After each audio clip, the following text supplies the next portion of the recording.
Hi, my name is Ilya Bezeglov. I'm a founder and CEO of Blue Diamond Security Consulting Company. This is my partner, Carl. We are today dealing with resistance. In a situation with resistance, there's three levels of resistance. One, if the subject is being completely voluntarily cooperative, there's no resistance whatsoever. And it goes to the third level when there's a physical resistance that can end up in a lethal force as well.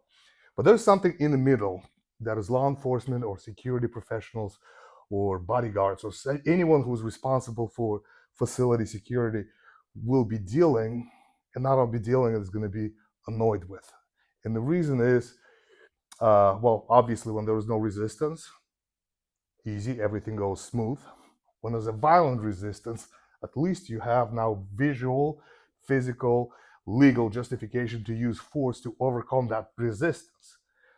The one in the middle is called passive resistance. Really hard to apply force and justify that force on that specific level. So it's very sensitive subjects. If you use too much force for the guy who is literally just not doing what you ask him to do, but he's not physically fighting you.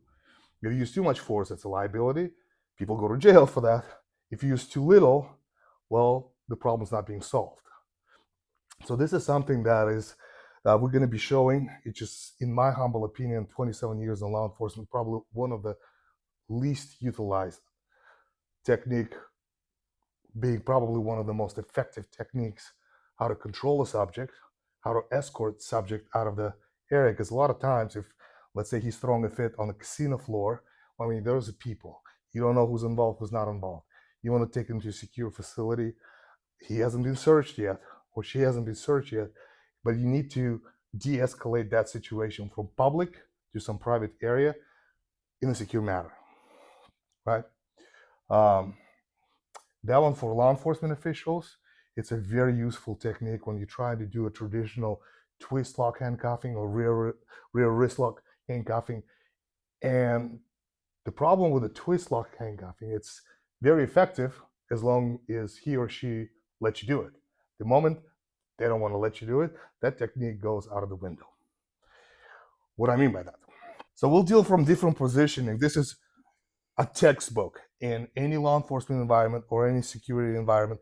You have a guy like this, and you trying to conversate with the guy. Says, "Sir, can you come with me, please? Can we go? We decided?" And the guy saying, "No, I'm not going. Please, can we go?" And he turns up.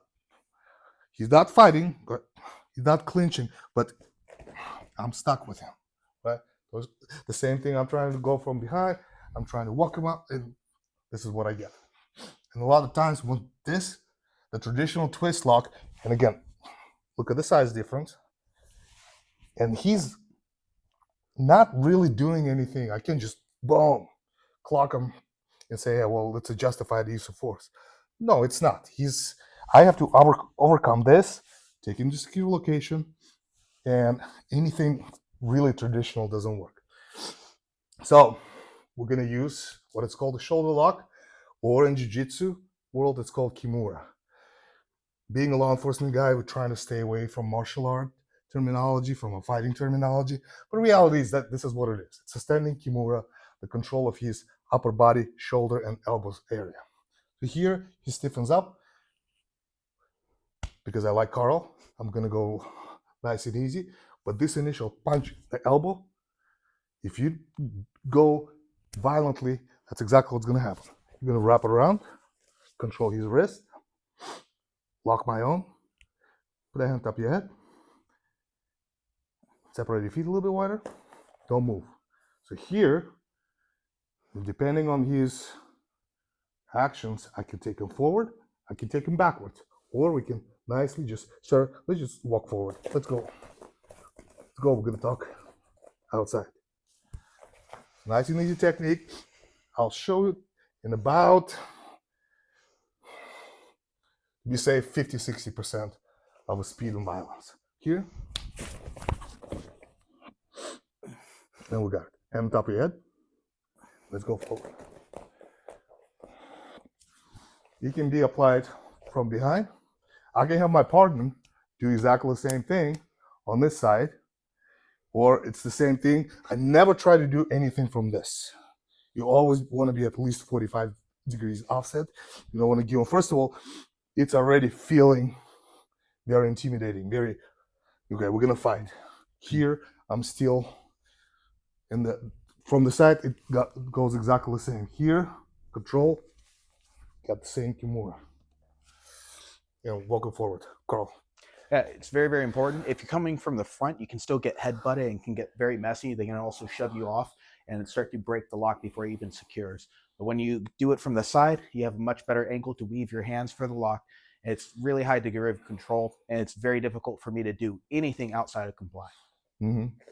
Anything else? You see any different entry on the standing Kimura? Honestly, when you manipulate the elbow, turning that angle is going to be key. If you're not going to want to hit it here because you can cause hyperextension, but if you turn the elbow out there, everything collapses in really easy. It's best approach in my opinion. Okay, so instead of punching, you prefer just doing this movement.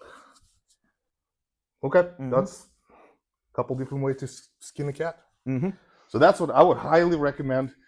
This is just introductory technique. We have obviously a series of technique how to deal with difficult people, but this one is, if you want to learn one technique to escort someone who is passively resistant, I wouldn't use this technique if we're in a boxing stance and we're fighting, but for a passively resistant subject, this is a great technique.